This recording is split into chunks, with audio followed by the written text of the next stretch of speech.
Mayor Mark Northrop. I would like to welcome everybody to the Hudsonville City Commission regular session dated August 12, 2025. Would the clerk call the roll, please? Commissioner Boheis? Here. Branson? Here. DeVray? Here. Grote? Here. Camp? Here. Nitre? Here. Mayor Northrop?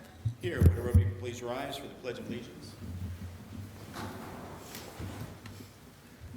pledge allegiance to the flag of the United States of America and to the republic for which it stands, one nation, under God, indivisible, with liberty and justice for all. Thank you. Now is a moment of silence. I had a brief moment this week where I realized how incredibly blessed I am to live in a country and a community where we have air conditioning, potable water, nice cool shower, clean sheets, clean towels. And I think back to my father, who grew up in the Depression, who had literally nothing. Nothing. And we advanced in 100 years to be where we are today and to live a life with such luxury and a quality of life that I don't know if we always fully appreciate or understand how blessed and fortunate we are to live in a country with these kind of infrastructures. And we go home at night and air conditioning and take a shower and live a good life. And I would just ask everybody to take a few moments and maybe contemplate really how blessed we are to live in such a great place with all this great infrastructure.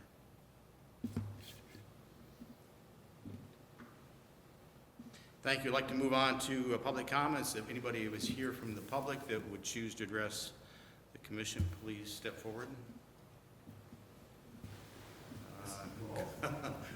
Hi, everyone. My name is Rich Well, Howdeman. Consumers Energy is here. Yeah, Rich Howdeman, 700 East Sternberg over in North Shores. I am just happy to be by today. Just thought I'd touch base on a few items.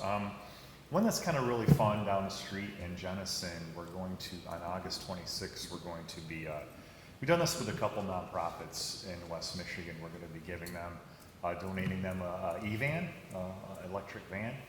They make a lot of deliveries to schools around the area, and part of this program is a charger and the van, so it's about $80,000 value. They'll be able to really lower their overhead on, as they do their work. So we're really excited about that. We're going to help them out for about an hour of about 25 employees over there, doing a little volunteer shift too to kind of help celebrate that donation. So we're really excited about that. I may send you a note on that too, just so you're aware. We're going to be part of Urban Hay Day. We're sponsoring that this year on October 4th. Really excited to be a part of the cool things the Chamber does.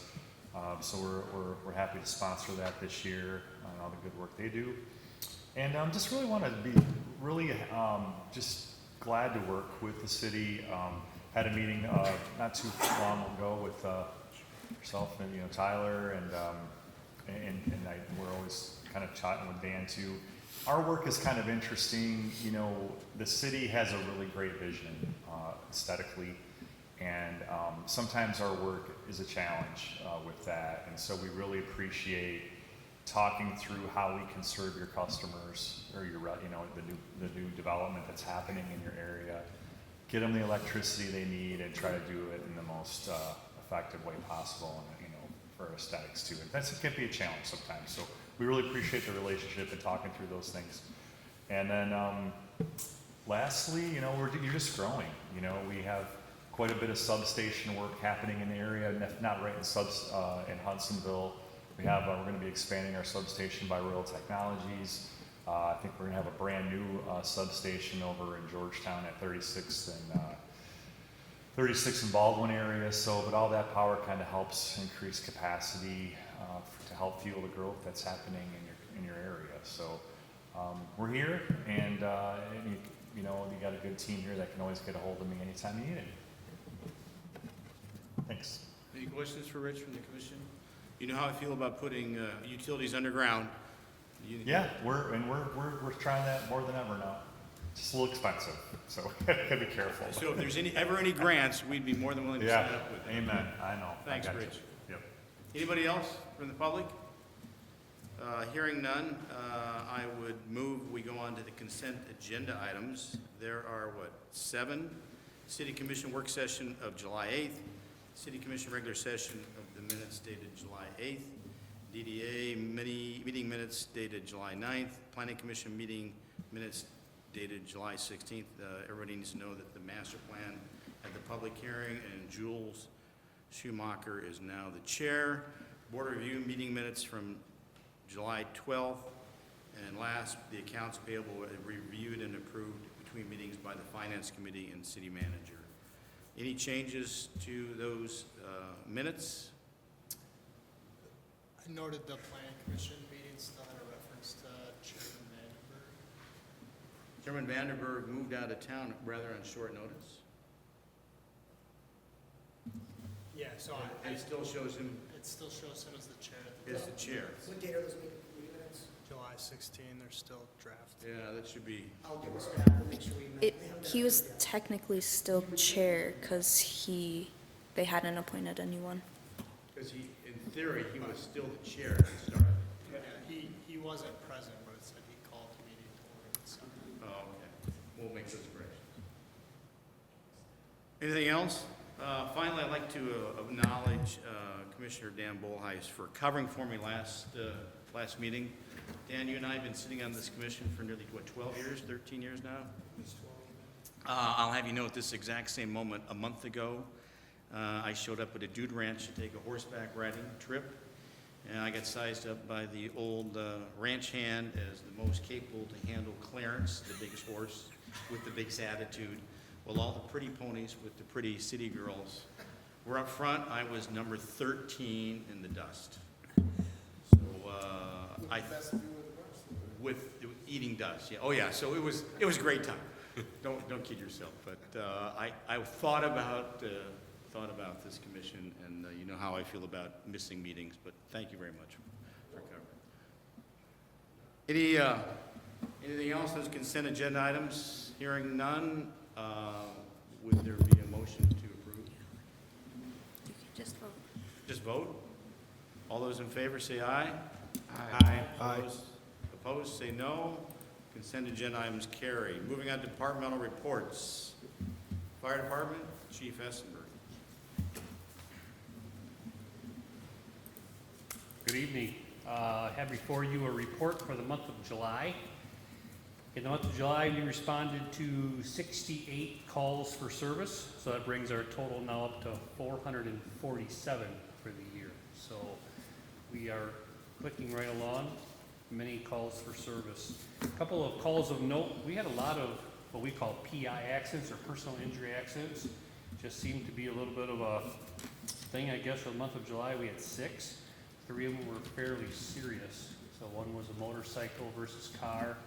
One was a car into a power pole, and another one was a moped that had hit a trailer. So, yeah, just for some reason it was just a busy month with that. A couple other things to note on personnel. We onboarded what we're going to call a new firefighter, but he's not really new. He's already working for the city in the DPW. He's paid on call for Byron Township, and he's going to help us daytime. So that's Brandon Faber. So I really appreciate Bob's help with that, Andrea's help with that, working through the logistics of sharing an employee from time to time. And today we did have another accident up on the expressway, and Brandon did leave his work and come and help us, and it was needed. So it just bolsters our daytime response numbers. That's what this is all about. We get one extra firefighter for very little cost to us because he's already trained. We don't have to put him through anything, and he can just hop on the truck and go. So starting out here, very beneficial. He's not going to run every medical, but when we need him, he's going to be there for us. So very helpful.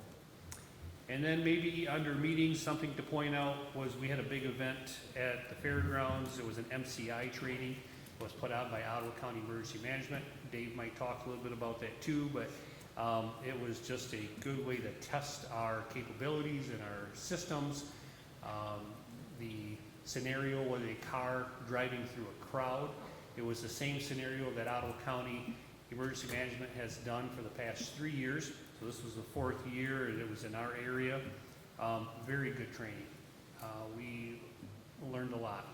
We did it twice that night, ran through it twice, different personnel, utilized our skill set, and learned on how to manage an incident of that magnitude. So, any questions on the report? Yeah, how's the fire truck coming? The new one? The fire truck. Chassis should be ready September-ish, so I would say it's probably getting close to being in production. That usually takes about a month, so I would say August to September build time for the chassis, and then it will go to South Haven, and they'll start on the body. We don't know an expected delivery date yet.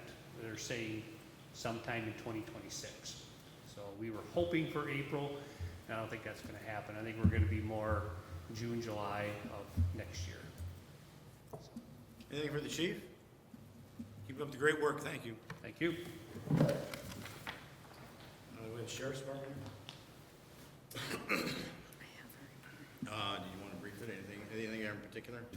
We got this late, so. Yeah, I got this late as well, and that's something that we're working with the sheriff's department on, a conversation I'll have with Sheriff DeBoer on this. But I can say outside of the material of the report, I attended the EOC meeting last week along with Chief Essenberg in preparations for the fair. I did have a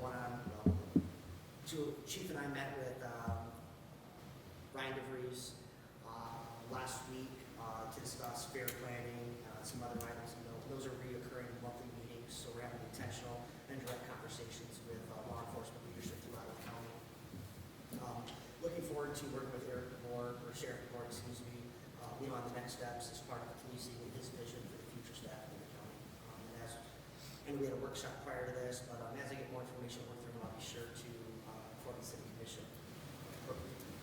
I'd have to agree with Jack. It's nice if we do have a uniform member of law enforcement at city commission meetings. Not that we're fearful. I think it's just good practice. So I think if you could impress upon having that person present, I think that would make us feel a little more comfortable. Anything we want to pass on to Tyler for the Sheriff's Department? Hearing none, Dave, you're up.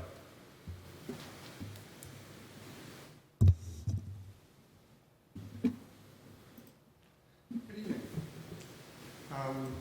My report is fairly routine for most of it.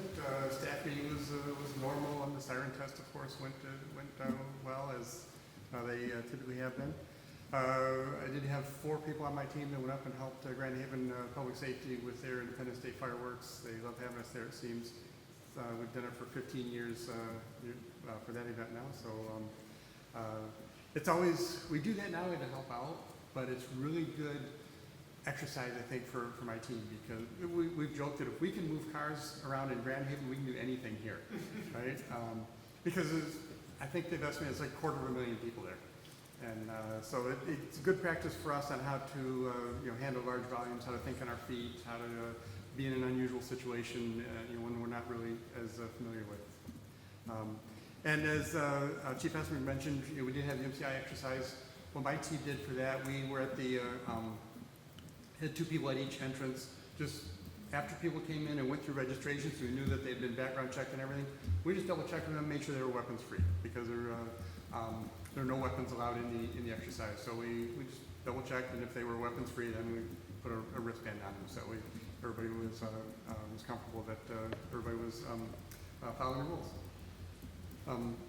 There were other county volunteers there that played the victim. My team didn't do that, and some of our county volunteers are actually really good victims. I think I saw one in tears. They could probably get Oscars for some of this stuff.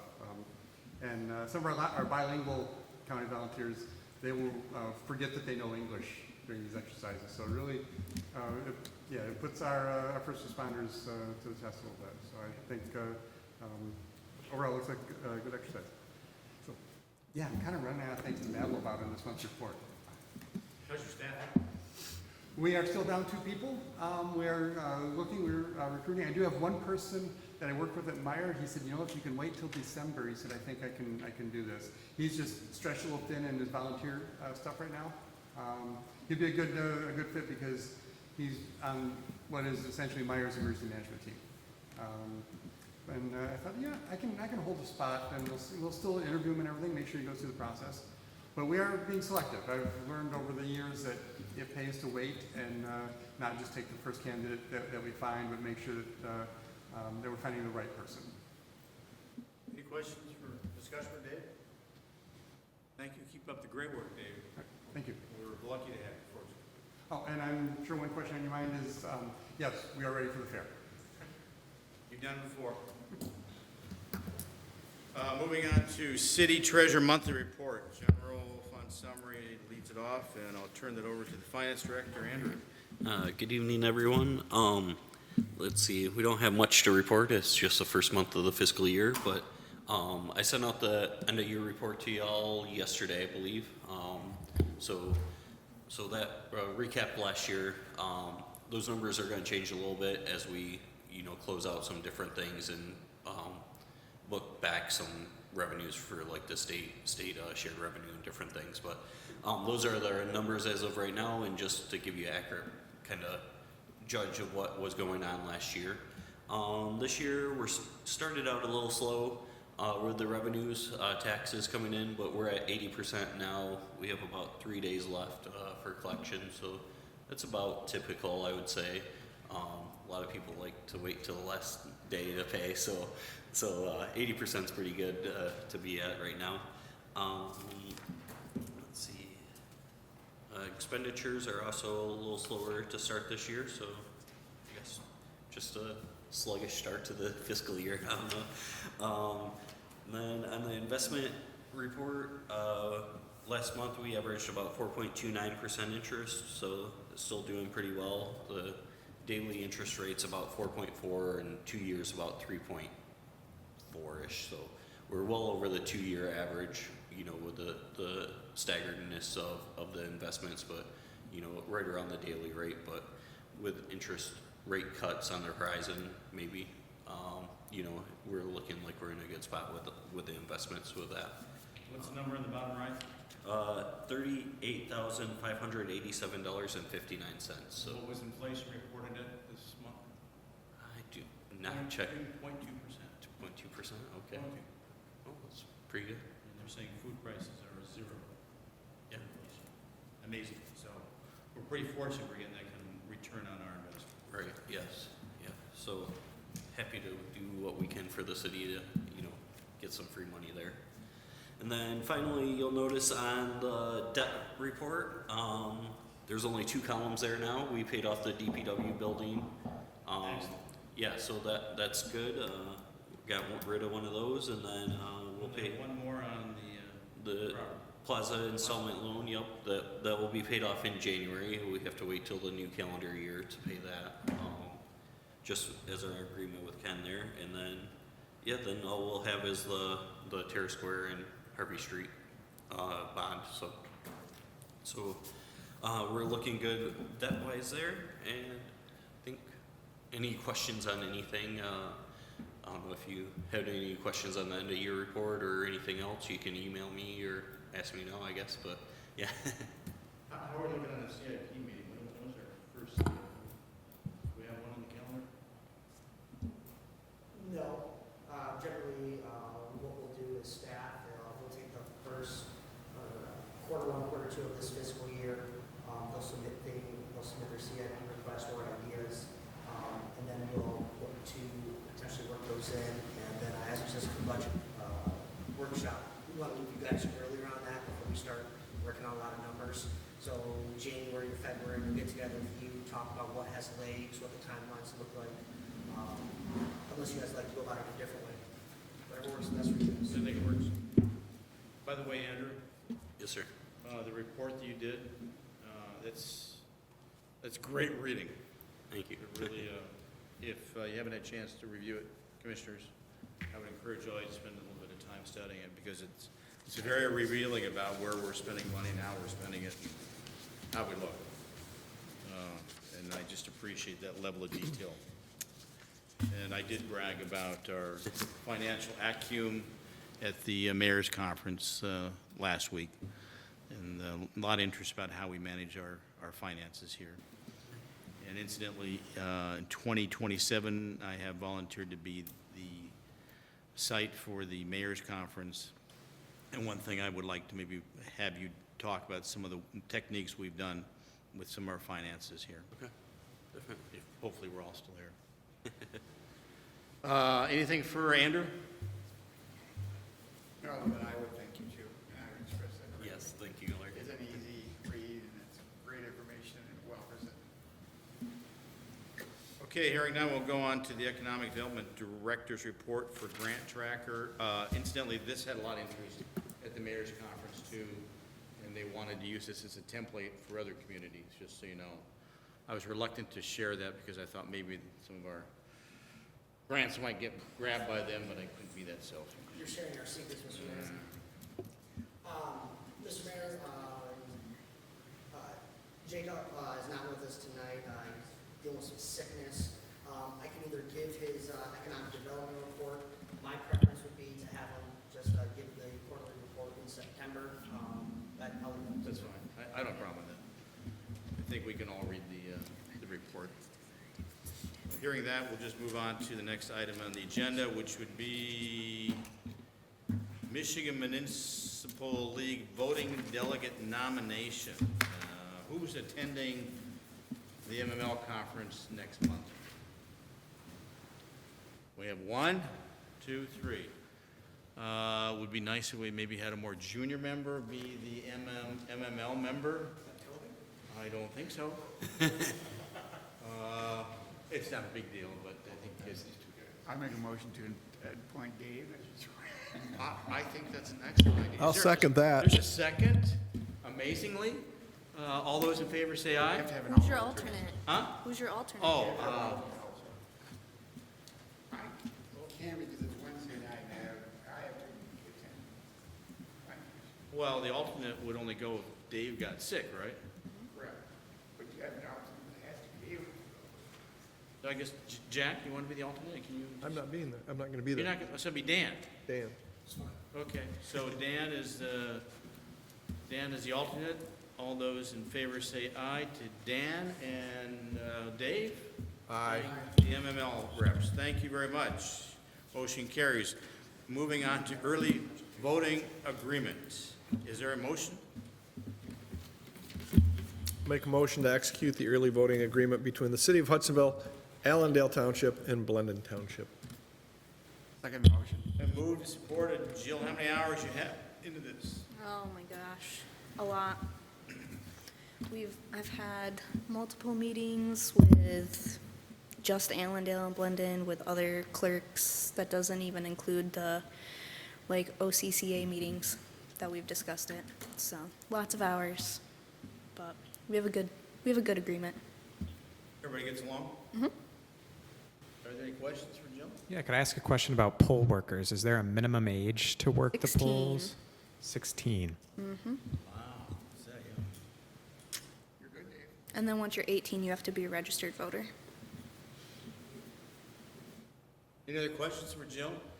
Jill, I don't think we're going to needle you on this because we know how detailed you already are, and you're very good. So, motion's on the floor. Any discussion? Hearing none, I'll call for the roll. Commissioner Grote? Yes. Branson? Yes. Bullheis? Yes. DeVray? Yes. Camp? Yes. Nitre? Yes. Mayor Northrup? Yes, moving on to item number 7, election equipment agreement amendment. How many hours in this one, Jill? An hour. I'll make a motion to execute the first contract amendment, election equipment agreement between the City of Hudsonville and Ottawa County. Move and supported. Jill, do you want to elucidate this a little bit or no? This was the project of the Chief Deputy Clerk of Ottawa County. She wanted a process written down for how we already operate.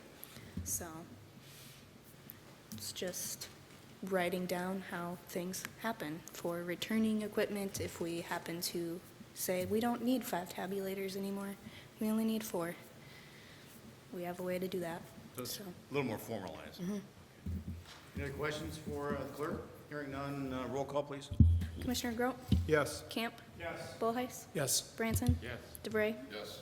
Nitre? Yes. Mayor Northrup? Yes, motion carries. Moving on to the zoning ordinance amendment. Is there a motion?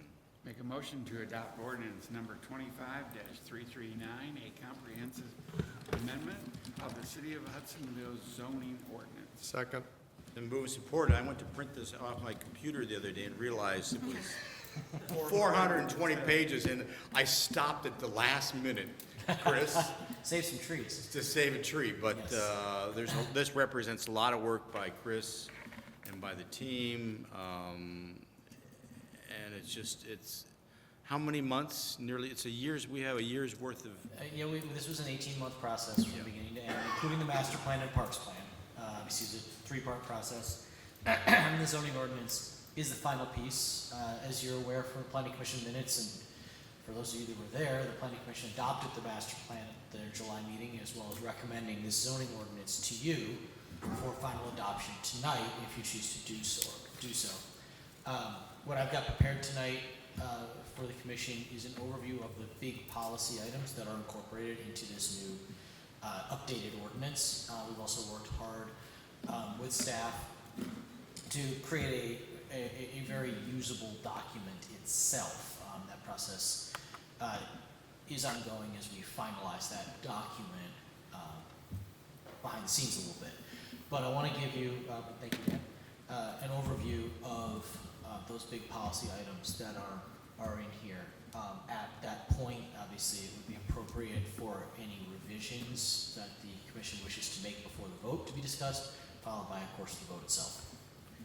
The big policy items. So the traditional residential neighborhood, the TRN district, which you're all familiar with, and was discussed in the master plan. It's a zoning district that already exists, but we're looking to repurpose it a little bit, and I'll discuss that in a minute. Next is going to be neighborhood design standards. This is a new aspect of your code that's really trying to get at the design of new residential developments and making sure that they're cohesive with the rest of the city. We're going to get into some downtown stuff and how the recommended ordinance really tries to move new development in the downtown towards that vision that's articulated in your master plan and has been for some time. We also are actually looking at eliminating a zoning district, the OS Office Service District, and consolidating it with the NC Neighborhood Commercial District, which also has a few alterations in and of itself. So, to get into a little bit of detail here, not 420 pages, though with Dan and Sarah's help, we're down to 412, just some reformatting stuff. That said, it is a lengthy document, and you deserve that. You need that to articulate what it is you need developers to do in various parts of the city. Anyway, moving on, the traditional residential neighborhood district, the properties in orange there are the properties that would be zoned that way with an affirmative vote tonight. Some of those are already zoned that way, some are not. We anticipate, or we're envisioning, that this would be the primary zoning tool to develop your few remaining greenfield undeveloped sites, at least those that are planned for housing. We really want to use this district to get neighborhoods, not quote-unquote complexes or subdivisions. A neighborhood connects to other neighborhoods which form a city.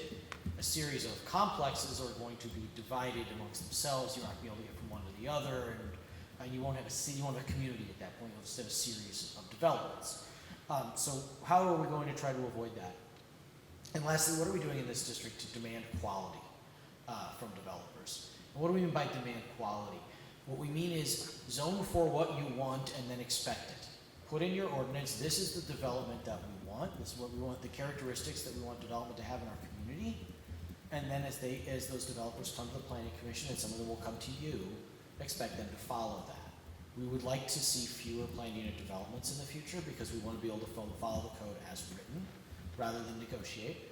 That should lead to quicker approvals and more economic development, but also better development, higher quality, stuff you're happy with. And then obviously all of this, the purpose of it is to implement that master plan. So what are the specific provisions that allow us to do that? The TRN district has a pretty wide range of allowable housing density, but I want to talk about that quickly, that 4 on there, 4 to 12. That's a minimum density level. What that means is that the limited amount of space that you have left in the city that is developable, you don't want to see that taken by a small number of homes or something like that. You need a minimum to keep up with housing demand in this community.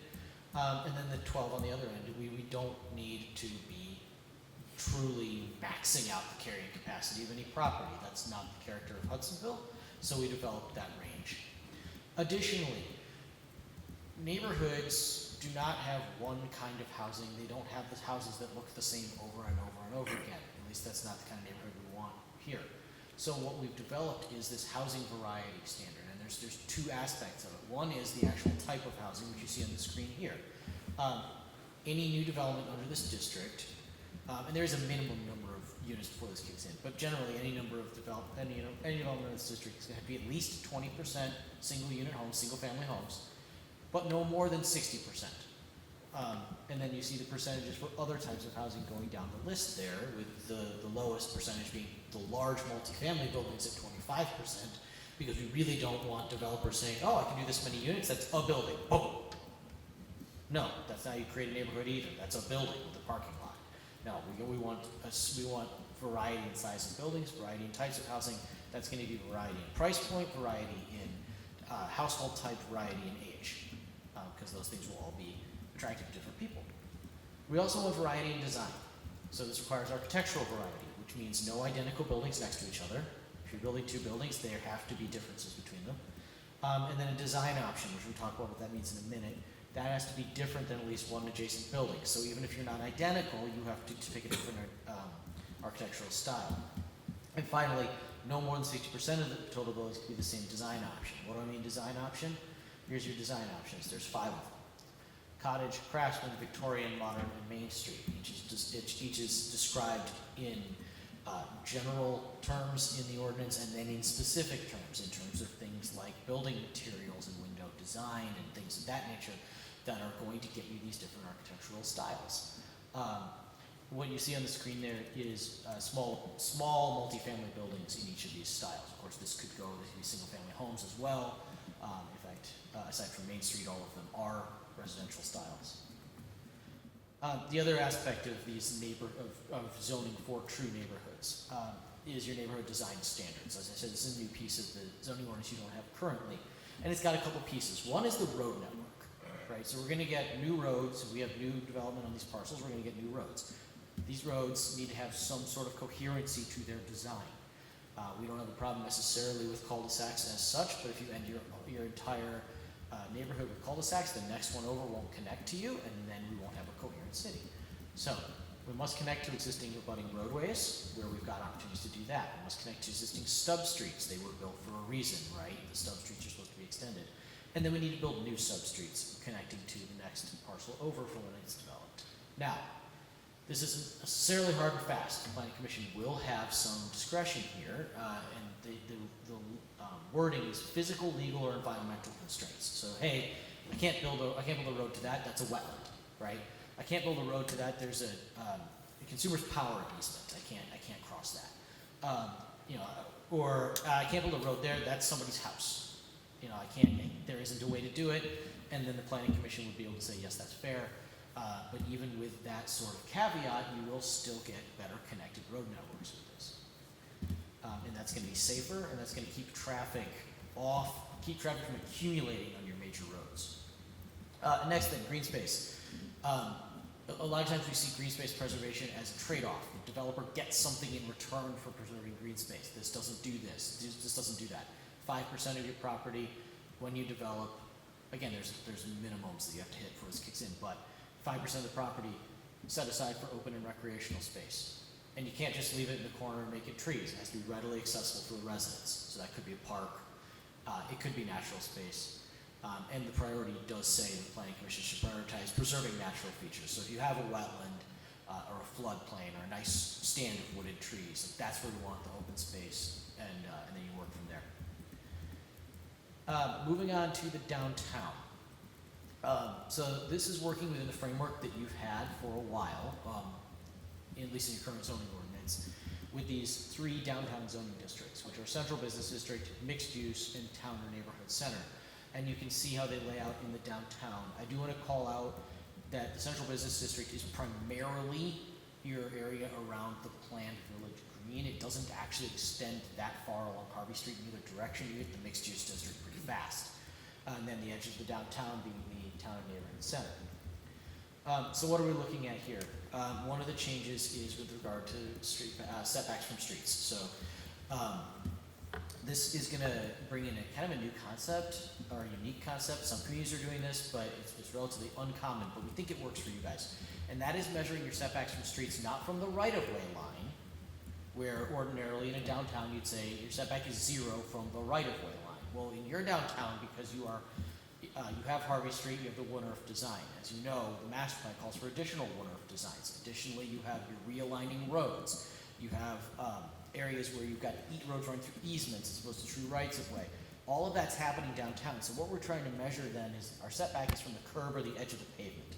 And we're setting this at about a 15-foot, which will give you that pedestrianized space. Bigger than a 5-foot sidewalk, but small, too small to park in. So we're not going to be parking. So there's a nice pedestrianized space between the roadway and the buildings as they get built downtown. And you see there's more flexibility as you get out into mixed use and then into TNC. And the other issue with this is Chicago and Service Road are exempt because that's the back of your downtown.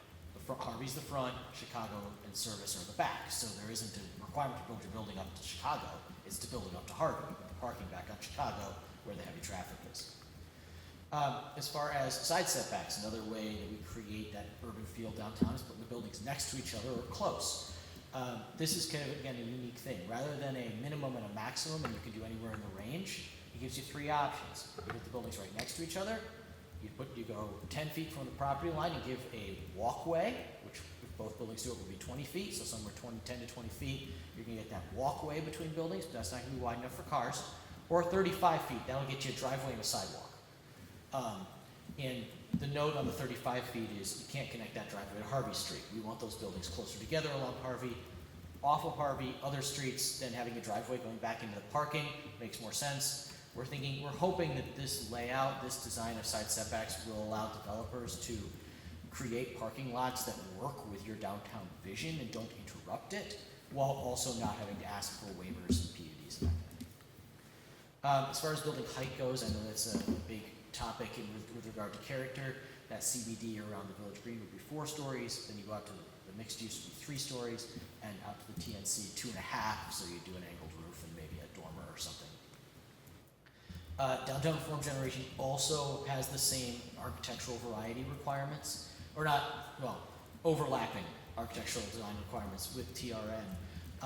One of the areas that's different is downtown has a single building architectural variety. So if your building's going to be wider than 40 feet, and your buildings that you have gone up downtown are definitely wider than that so far, there's a new requirement to have an architectural variation every 40 feet or so.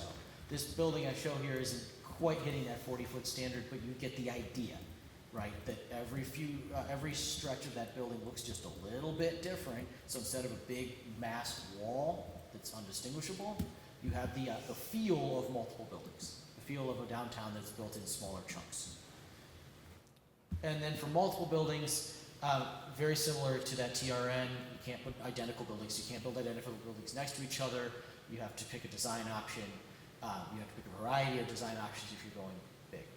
There's your design options again, and you see some examples of how this would look in a more downtown context at your scale.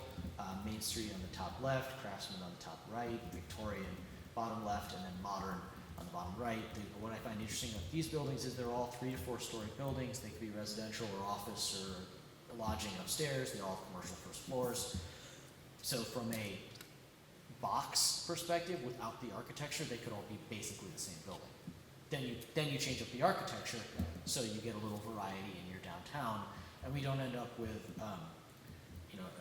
a Main Street where Harvey Street in Hudsonville looks like any other Main Street. It's going to look like Hudsonville because we are demanding architectural quality and variety.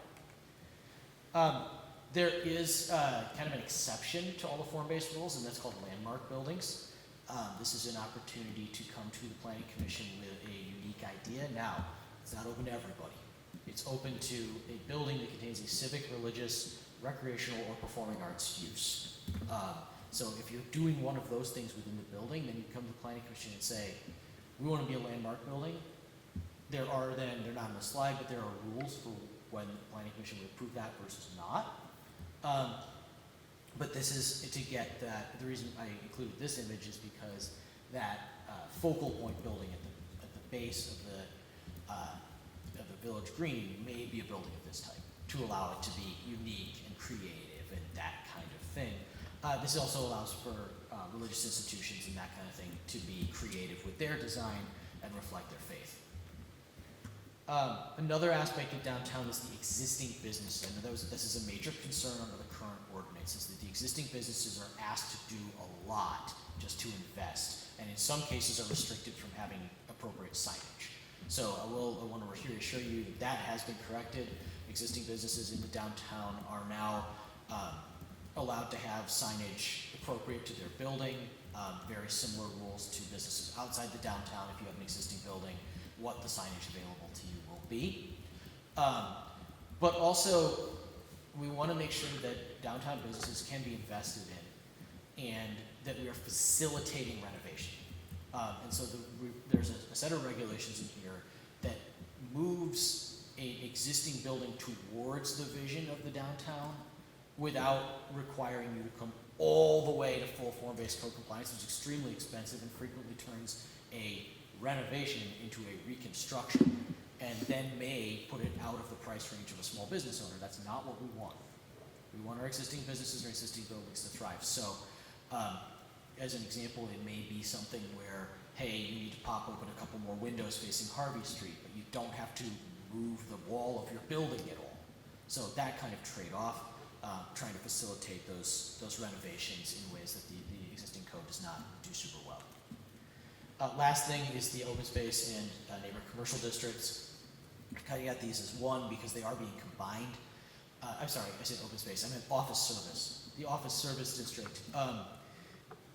More and more communities are doing this, getting rid of office zoning districts. It's very restrictive on a property owner, especially in today's office market, to not be able to do certain kinds of commercial businesses in what is ostensibly a commercial district. So the proposal is to eliminate that. All the land that's zoned that way would become neighborhood commercial, which is already a low-intensity commercial district designed to integrate within your neighborhoods where it exists, or on the edges of downtown. So it opens up the opportunity for some of those property owners to invest a little bit without being highly restricted by zoning. So to talk a little bit about neighborhood commercial and see, you can see that, that's the pink on the map, that's where it's zoned. I think it does kind of make the point that the OS district was merged with this, and it's still only that relatively small percentage. The OS district was very small. I want to call a little bit of attention to Balsam Drive and the area just north of Chicago Drive where 32nd Balsam cross it. That was previously part of your form-based code. In this new recommended ordinance, it is not. Those businesses would go to neighborhood commercial. And again, that is to acknowledge the physical reality of the area they exist within. We do want this district to be more walkable, but we are not thinking that we're going to enforce that form-based code there. Instead, it's a series of smaller setbacks and a little bit more building height that's going to allow a little more flexibility for those property owners and those businesses, especially on the oddly shaped lots where some of them have issues with setbacks because of unusual lots and that kind of thing. So this is really a spot that we want to make sure that investment can happen, as well as on the other neighborhood commercial as well. I will say it says 2 to 3 story mixed use there. In order to get a third story, you are going to need a special use permit in order to hit that height. But it is potentially open in the right location for that. And a second story of residential or office is always available within NC. Most of the properties there are single story, but that is now available to someone who wants to invest in that property. With that, and now would be the appropriate time for discussion, questions, revisions, anything else the commission wants to do before a vote.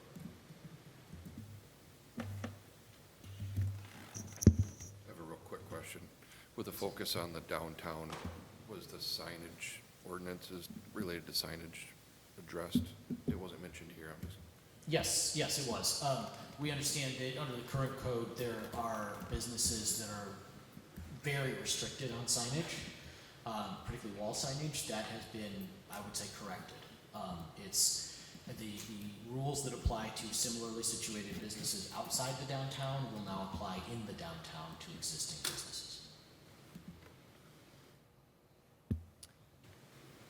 tier N district, I'm struggling in my mind to like pinpoint, oh, that's a development that would fit that. Do you have an example of somewhere in West Michigan of a developer that's done something like that that would fit in that code? Sure. There are a couple examples. The first one that pops into my mind, and this is not one McKenna had any involvement in, is Celadon Newtown in the Knapp's Corner area in Grand Rapids. That development has townhouses, it has a couple apartment buildings, they may be condos, multifamily buildings, and then has single family.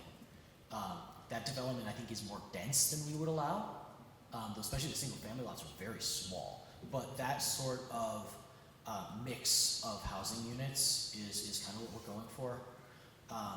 So that's maybe one example. I'm trying to think of another one off the top of my head. Though I guess what I will say is that there's a very high demand for housing right now. And so there's a lot of pressure to put housing up quickly. And what we end up getting with that is a housing development where the developer designs a building and then just multiplies it and puts it throughout the site. And that becomes something that, oh great, we have housing units now. 10, 20, 30 years from now, it's gonna feel drab, it's gonna feel hard to navigate, it's gonna feel characterless. So what we're going for here is, let's put some more thought into it and say, all right, well you wanna do some multifamily buildings, you can do this many. You now have several more housing units that you're allowed to build, but they're gonna have to be single family or duplexes or something, because you can't just do that. And that's what we're going for. Yeah, and I love the idea behind it. I'm just struggling maybe a little bit with the realisticness of is that actually going to get built, and is there a developer that we can attract to I'm not opposed or not saying I'm against it. I'm just some thoughts I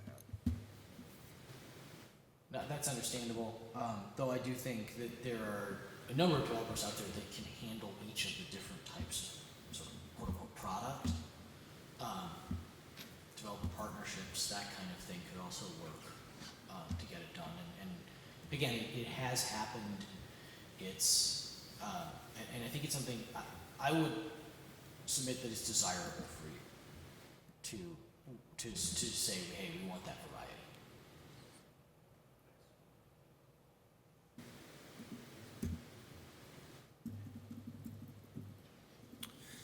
Well, being on the steering committee along with Chris McKenna, I can first say they did an absolutely fabulous job for us.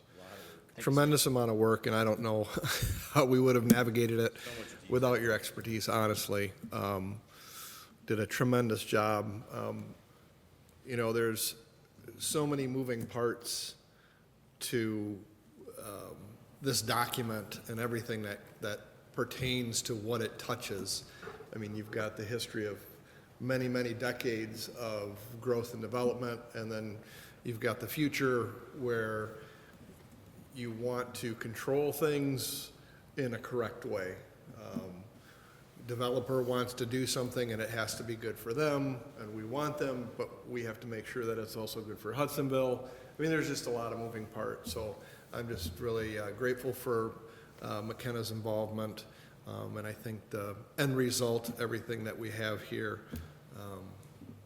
I think we have a lot to be proud of for this, so thank you. Thank you. We were very, very happy to work for Hudsonville. It's been a great experience. Yeah. Sarah, Dan, you got any comments? Dan? Yeah, I'll just add to what Jack was talking about. We really did appreciate having McKenna involved, just tapping into their knowledge, creativity that they were able to add to try to help move Hudsonville forward. You know, we all have the same goal of making Hudsonville as good as we can. I also do want to thank the steering committee, you know, having Jack and some other members, Skip and then Jules, Reese Altman, being involved with that. That was very helpful. And then the planning commission, as you know, we have a talented planning commission. So it was great to get their input to help make it a better document as well. And then this time around, it was very nice to have, to be able to work with someone else on staff with a lot of planning knowledge. So Sarah and I spent a ton of hours discussing all kinds of details and various things. So very thankful to have her on staff to help with that as well. And then also want to say thank you in advance to the City Commission for all the great work you do on this. And yeah, just glad to get finally after 18 months to this step. Well, we were desperately needed the big refresh, and the refresh was needed, but we put a lot of effort into the right kind of refresh. Yeah, these are live documents we're talking about, the master plan, rec plan, zoning ordinance. Things keep changing, so we have to keep doing that. So yeah, we're quite happy with where we're at this stage.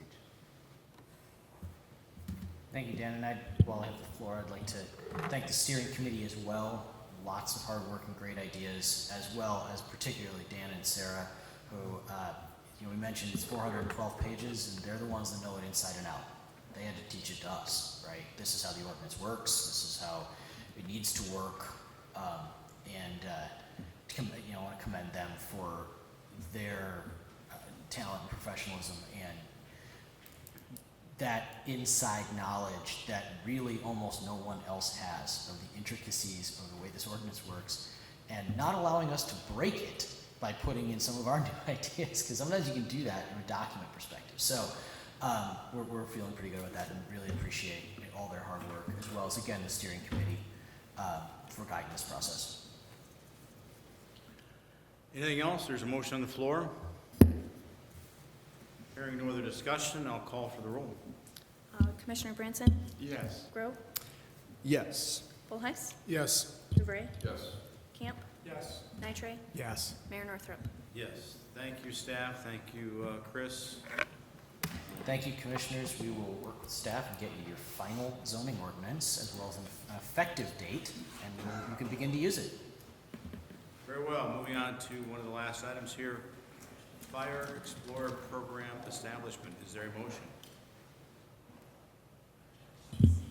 Make a motion to approve resolution number 25-1822 to partner with Ottawa Area Intermediate School District Career Line Tech Center to establish a Fire Cadet Explorer program within the Hudsonville Fire Department.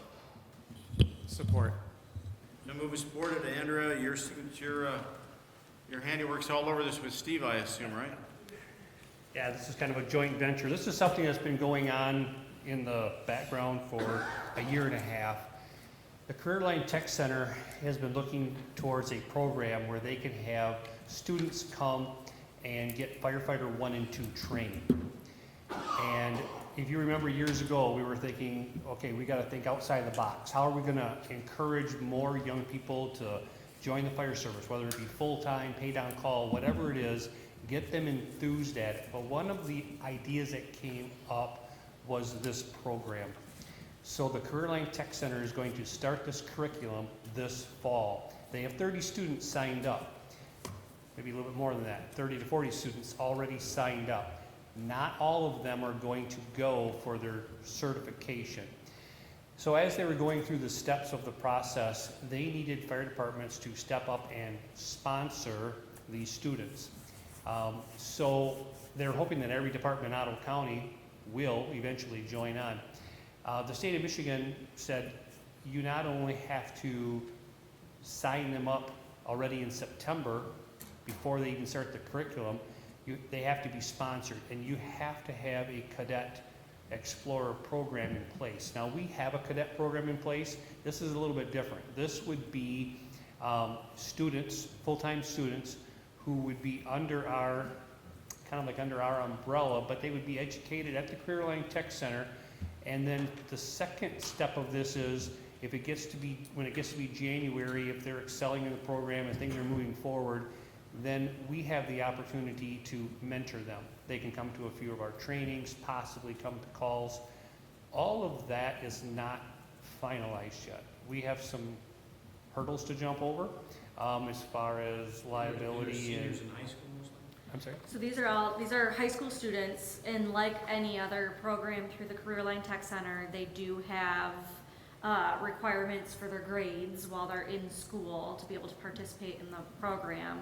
They will be students yet. They will not be City of Hudsonville employees. There's no liability.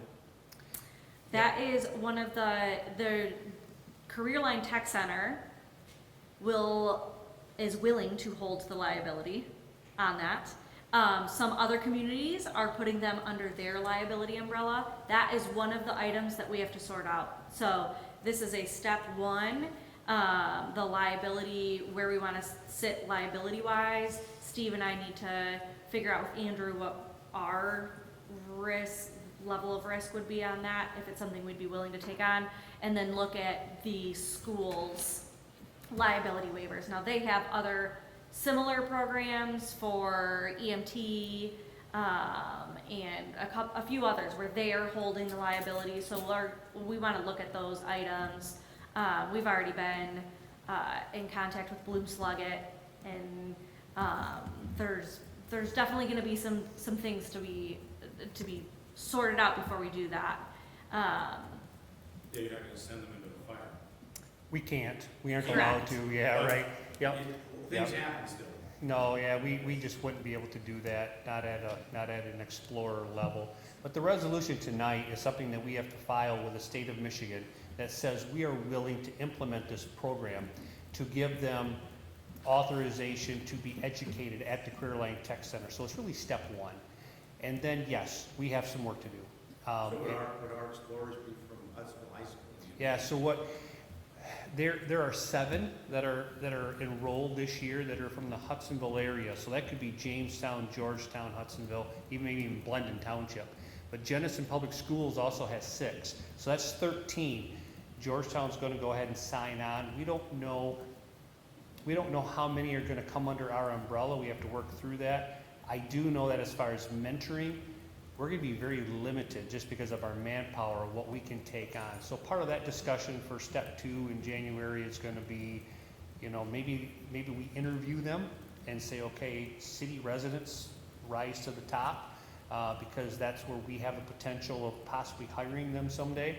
And then, maybe we take on the top 2 or something like that. So we'll evaluate that. We do not want to overburden our staff, but we also think that this is a valuable program, and it's another opportunity to encourage the youth to look at the fire service as a possibility, and for us to potentially entice more paid on call. We need to build a firefighters. pipeline. Sorry? We have to build a pipeline. Yeah. So this is just one more avenue, one more way. Henry, anything else? No, I think this is a good community give back for us too, right? Always nice to be able to partner with the schools and give students an opportunity to get involved in any level of civic duty, and I think this is a good first step to just express our interest in doing so. Like Steve said, my biggest concern for us is the amount of work we can take on, the amount of extra duties Steve can take on. We've talked about different ways to combat that, and so I think, he and I have a plan in place for if this is something that, we get all the details sorted out and say, yeah, we're gonna pursue, we've got a good method of how that's gonna look. Anything from the staff, Commissioner? Comments? There's a motion on the floor. Any more discussion? Hearing none, I'll call for the roll. Commissioner Grote, Yes. Nitre, Yes. Bullheis, Yes. Branson, Yes. DeVray, Yes. Camp, Yes. Mayor Northrup. Yes, motion carries. Dan, did you experience anything like this when you were in education?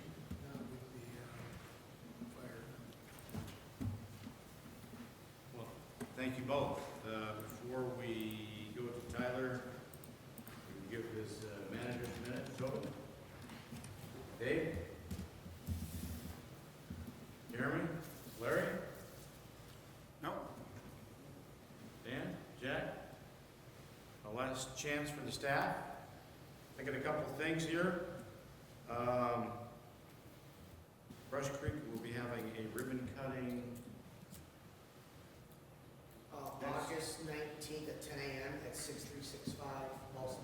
I would expect there'll be a lot of press, out of county participation perhaps. Yeah, it's a great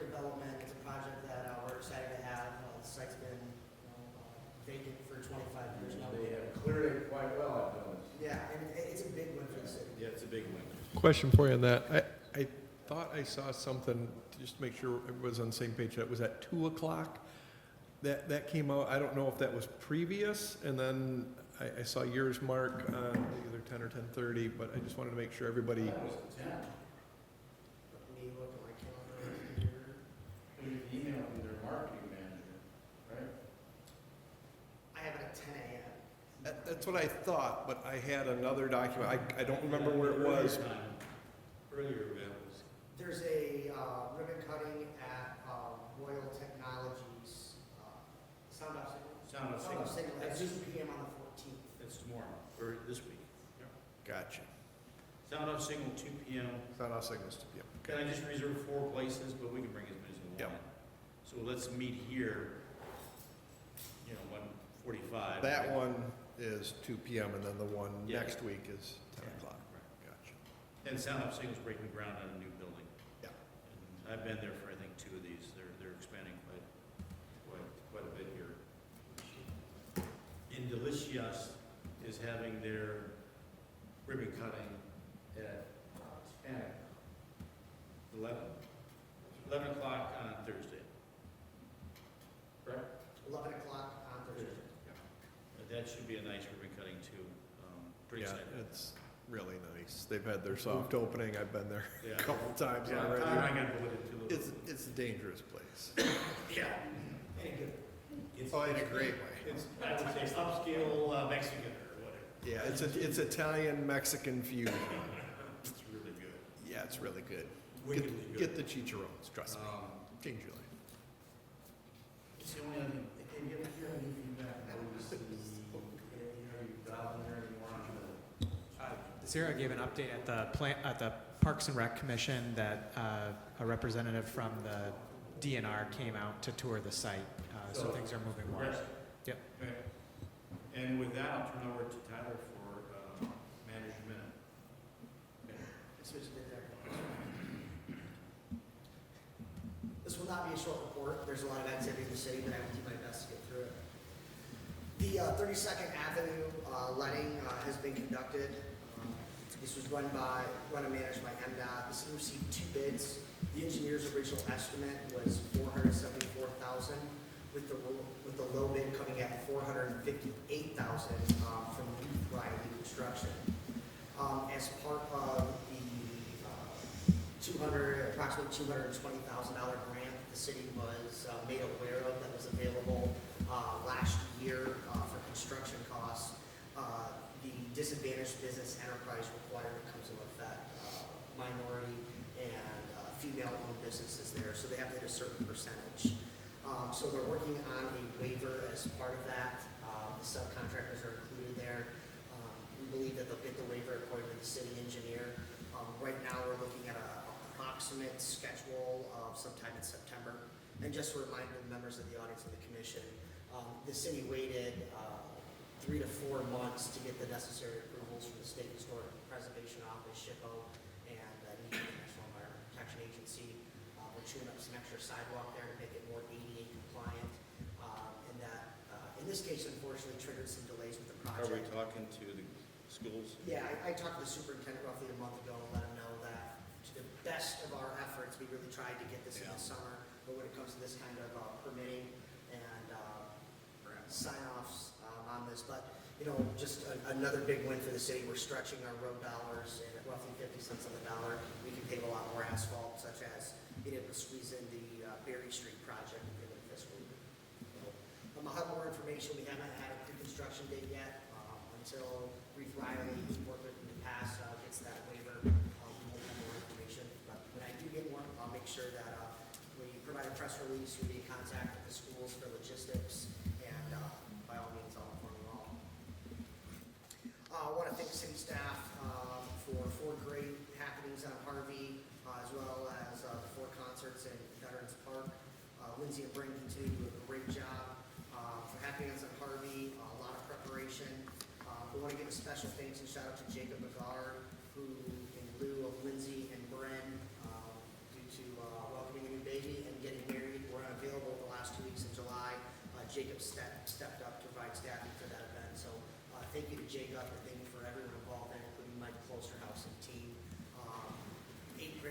grants combined there, so really appreciative. There was an error in my weekly report last week, we mentioned it before, but the ribbon cutting is at Sound Off Signal and not Royal Technologies, and again, that's on August 14th at 2 p.m.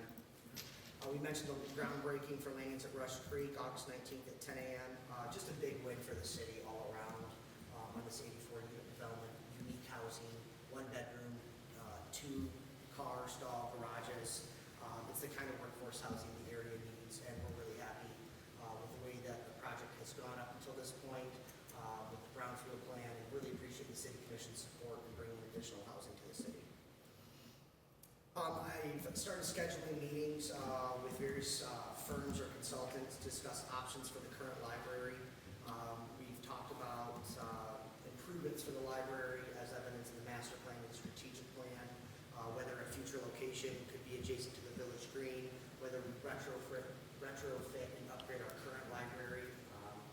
This staff and myself are working on a handful of options, but just want to inform you all that we're being intentional in scheduling these meetings just to get an idea to give the city commission, the necessary information they need to be able to move forward with the decision. The school lab parking lot's being used. It's a welcome addition. You may have noticed that the light poles are not up yet. Those have not been delivered. There's a backlog on those light poles apparently.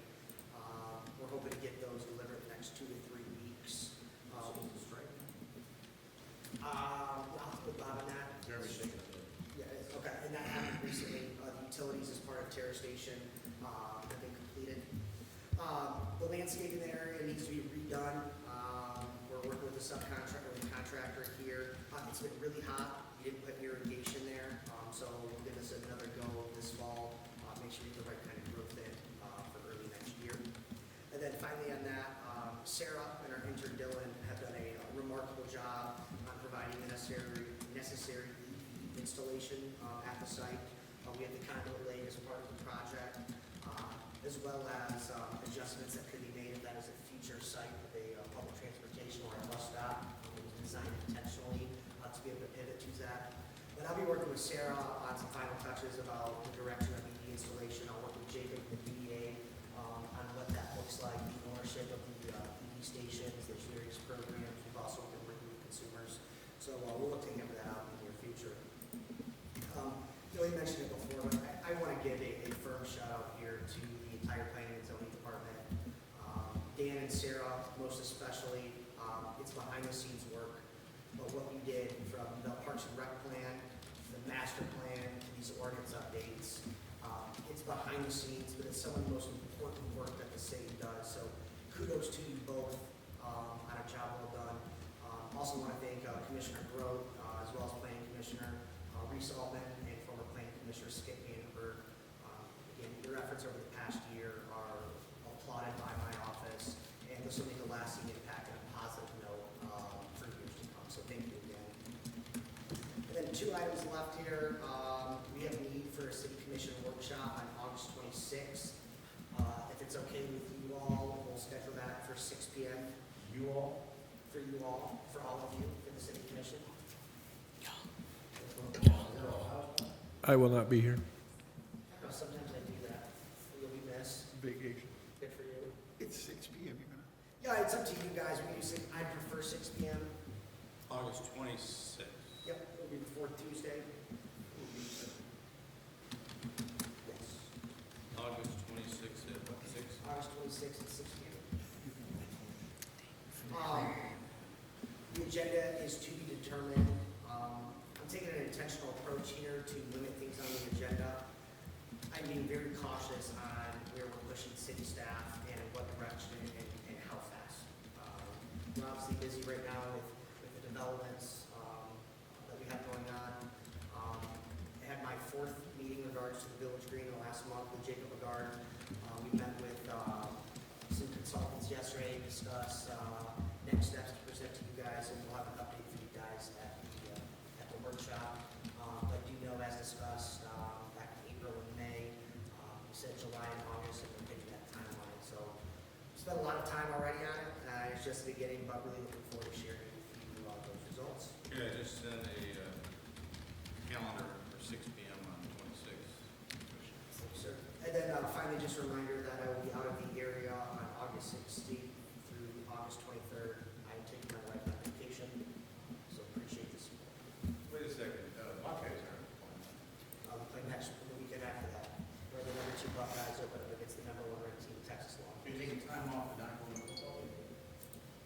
be taking time off the next week to go to the football game. Taking time off 2 weeks in a row. Well, if you look at it like that, the answer would be yes. You're putting me in a spot here, Mr. Bickler. I will be gone on a Thursday and a Friday, but I will be accessible if needed for all city business. You have our full support. Go away. Appreciate it. Don't listen to the mayor. And I can appreciate HR Director Andrew Ravenel, two commissioners, and two department heads for encouraging me not to bring my laptop with me on vacation next week. Thank you. I thought it was important. That's Yeah. 50/50. You need to stand down a little bit.